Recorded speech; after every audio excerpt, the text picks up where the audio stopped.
Let's talk about this stuff. Lava rock. You may know that about 3 years ago I started a marine tank with the base rock being black lava rock. You can see it now. If we take a close-up of this lava rock from my tank, we've got lots and lots of life on this rock, even little barnacles, we've got different types of macroalgae, so on and so forth. So this can show you actually lava rock can be a very good base rock for your marine tank. I've just chucked that piece back in there, and you can see on the other side we've got these lovely pink sponges, all kinds of life living on this bit of lava rock. The rest of the aquarium is pretty much the same. Now this tank, as I mentioned, has been going about 3 years. This is the best it has ever looked, and it's taken a long time.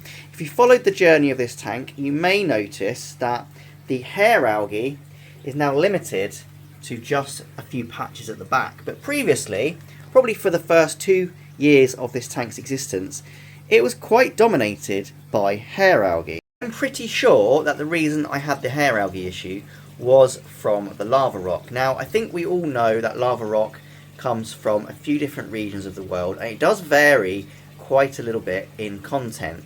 Not all lava rock is the same. The stuff I've got seemed to have a fair amount of nutrients embedded in it, and that's one of the pros and cons of lava rock. So my tank is marine macroalgae, which requires nutrients, and I've found that over the course of the 3 years I've not really needed to fertilise that aquarium with micronutrients, whereas the rest of my shed I have to regularly fertilise.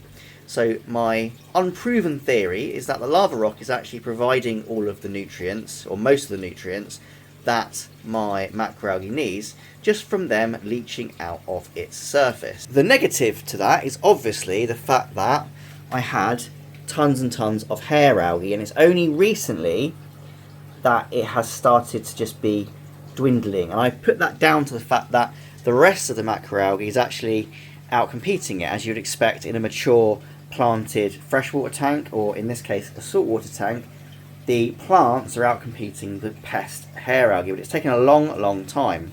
Would I recommend people to use lava rock in a marine tank? Well, I think it's actually pretty good. So one of the good things is the surface area it provides. You can see just how porous and rough this rock is. Now, if we know about live rock, we like live rock because it's full of holes and a rough surface so that it can harbour all of the life forms, little amphipods, copepods, but also a large surface area for bacteria to live. So a lot of the biological activity in a reef tank, for instance, will be happening in our live rock. And I think lava rock is a very good substitute for that in a reef tank. If we look at a piece of normal live rock, now this is all very mature live rock in here. I'll just grab a piece, probably less, that's the least mature piece I could grab. There you go, here's a nice chunk. So on here, it is a different kind of texture. We've got larger holes, but we still have that very rough surface. And you can see on here, there's loads of little worms, there's sponges, and of course there'll be bacteria and everything else that likes to grow on these rocks. Now, lava rock and normal reef rock are very similar in that regard. The negatives, however, are the lava rock is not going to do any buffering effect on your aquarium. That's what a lot of people like about reef rock, is that it will, to a certain extent, buffer the alkalinity of your aquarium, keeping your pH a bit more stable. Now, this tank doesn't have that, other than the bit of coral sand at the bottom.